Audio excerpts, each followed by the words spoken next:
नमस्कार, मैं हूं पवन त्यागी। हिमाचल में 6 कांग्रेस के विधायक जो कि उन्होंने बागी घोषित कर दिए थे, अब उन्होंने भारतीय जनता पार्टी ज्वाइन कर ली क्योंकि कांग्रेस ने तो उनसे किनारा कर लिया। और इसके अलावा 3 निर्दलीय विधायक भी बीजेपी में शामिल हो गए हैं। अब इनकी संख्या अगर जोड़ दें तो उसके बाद आपको बता दें कि पड़ला दोनों पार्टी का बराबर बराबर हो जाता है। यानी अब जो संख्या कांग्रेस की है वही संख्या विधानसभा में भारतीय जनता पार्टी की हो जाएगी। और कांग्रेस के 34, अभी फिलहाल भारतीय जनता पार्टी के 25 विधायक हैं, लेकिन इसमें 9 संख्या जोड़ दें तो 34 हो जाता है। लेकिन इसके लिए जो 6 विधायक कांग्रेस छोड़कर बीजेपी में शामिल हुए हैं, दल बदल कानून उनके ऊपर लागू होता है और पहले ही विधानसभा स्पीकर ने इसको लेकर उनकी मान्यता रद्द कर दी है। तो अब उपचुनाव होगा और उपचुनाव में यदि ये जीत जाते हैं तब समझ लीजिए कि दोनों पार्टियों की जो संख्या है वो बराबर हो जाएगी। और 34-34 बराबर होने पर अब ऐसी स्थिति में विधानसभा का स्पीकर क्या करता है, इसके अलावा कांग्रेस का कोई और टूटकर आता है कि नहीं आता है, संभावना इसकी ज्यादा है। क्योंकि जिस तरह से वहां प्रदेश अध्यक्ष प्रतिभा सिंह हैं सांसद, उन्होंने चुनाव लड़ने से मना कर दिया। अभी हाल ही में उन्होंने घोषणा की कि मंडी सीट से वो चुनाव नहीं लड़ेंगी क्योंकि कांग्रेस के कार्यकर्ता जमीनी स्तर पर एक्टिव नहीं है, काम करने वाला कोई नहीं है। और प्रतिभा सिंह ने अपनी ही सरकार को घेरा। उन्होंने कहा कि मैं सांसद होने के कारण सांसद निधि बांट सकती हूं लोगों में, लेकिन जनता में आक्रोश है प्रदेश की सरकार को लेकर के। अब प्रतिभा सिंह जो कि प्रदेश अध्यक्ष है वो ही अपनी सरकार पर सवाल उठा रही है। तो सवाल यह है कि फिर पार्टी के लिए लड़ेगा कौन। और भारतीय जनता पार्टी के लिए एक जमीन तैयार कर दी प्रतिभा सिंह के इस बयान ने। तो निश्चित समझिए कि उपचुनाव होंगे और इस उपचुनाव में अभी जो कह रहे हैं कि अब ये लोकसभा का चुनाव आ ही गया है, इसी के साथ ये उपचुनाव भी हो सकता है।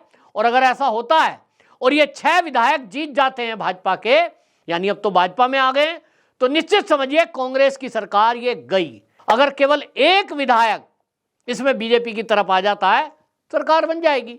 और यह संभावना जताई जा रही है क्योंकि अभी आपको बता दें कि प्रतिभा सिंह, उनका बेटा आपने देखा ही है कि पिछले कुछ दिनों अभी वो जो है विक्रमादित्य इधर उधर घूम रहे थे, होटलों में मिल रहे थे और अचानक से दिल्ली भी आए। फिर खबर आई कि वो अमित शाह से मिल रहे हैं, जेपी नड्डा से मिल रहे हैं। फिर वो किसी कारण से रुक गए और उसका कारण क्या था अब यह समझ में आ रहा है। यदि उस समय विक्रमादित्य मिल भी जाते तो उनके मिलने से यह समस्या हल नहीं होती, क्योंकि इसमें अभी वो संख्या चाहिए जो कांग्रेस से ज्यादा हो। वो चुनाव के बाद की स्थिति थी। सारी स्थितियों को समझने के बाद यह समझ में आया कि अभी वो सरकार में शामिल रहें, कांग्रेस में रहें और अंदर अंदर खेला करते रहें।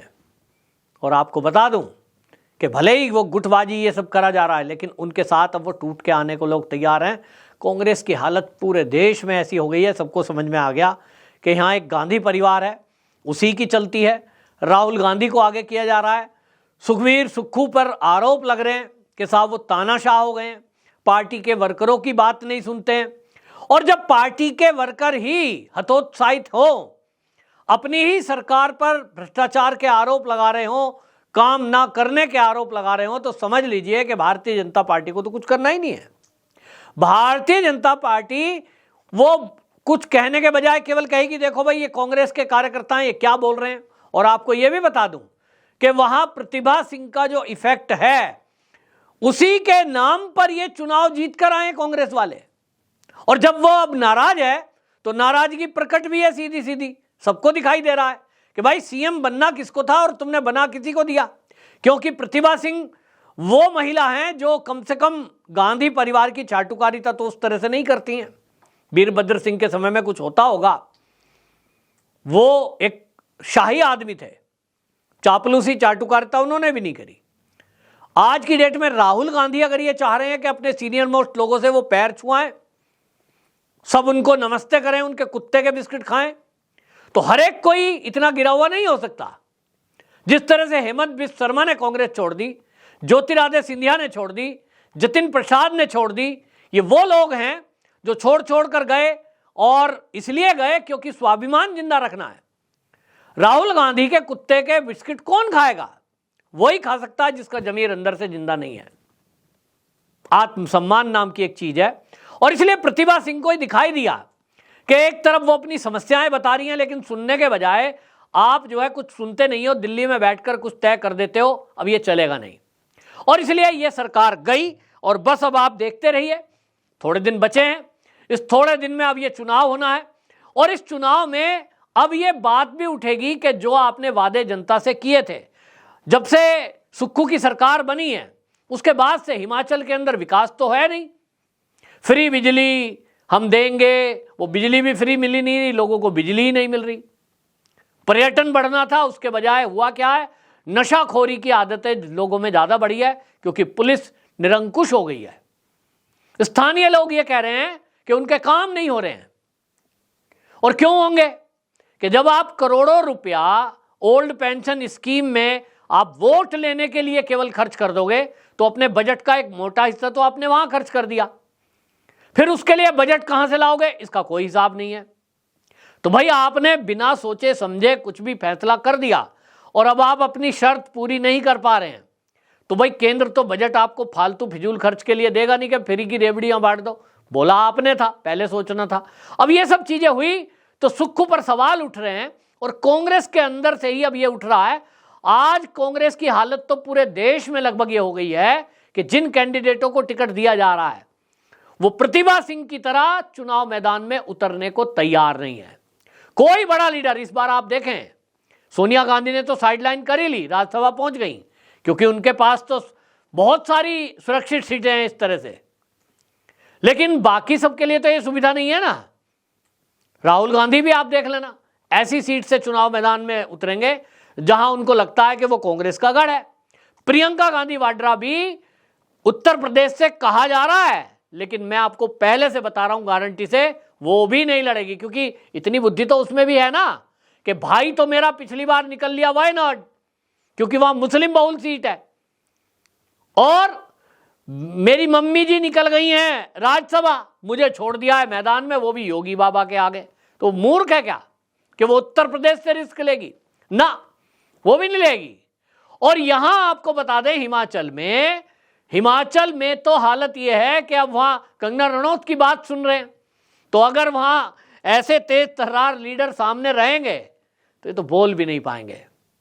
पूरे भारत के अंदर कांग्रेस की हालत यह हो गई कि अब उनको जब दिखाई दे रहा है कि चुनाव में कहीं से जीत नहीं रहे हैं, कहीं धोखे से लोगों को फ्री की रेवड़ी बांटने के नाम पर सरकार में आ भी गए, तो हालात ये हैं कि वहां कर्जे में सरकार है, पैसा है नहीं, केंद्र की तरफ मुंह लगाए देख रहे हैं कि साहब हमें बजट दे दो। फिर राहुल गांधी, सोनिया गांधी प्रेस कॉन्फ्रेंस कर रहे हैं, हमारे तो खाते सीज कर दिए। भाई खाते सीज आपके किसने कर दिए? इनकम टैक्स डिपार्टमेंट को आप टैक्स नहीं दोगे और आपके अंदर ये घमंड रहेगा कि हमारा तो कोई कुछ बिगाड़ ही नहीं पाएगा।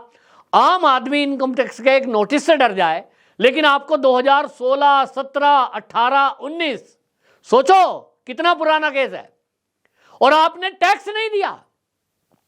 मतलब आप जो है लगभग आपको 8 साल से ऊपर हो गया और आप ये सोच रहे हो कि हमारे पिताजी की सरकार है, हम तो, हमारा देश पे अधिकार है। जैसे वो कहते हैं ना केजरीवाल, दिल्ली के मालिक हम हैं।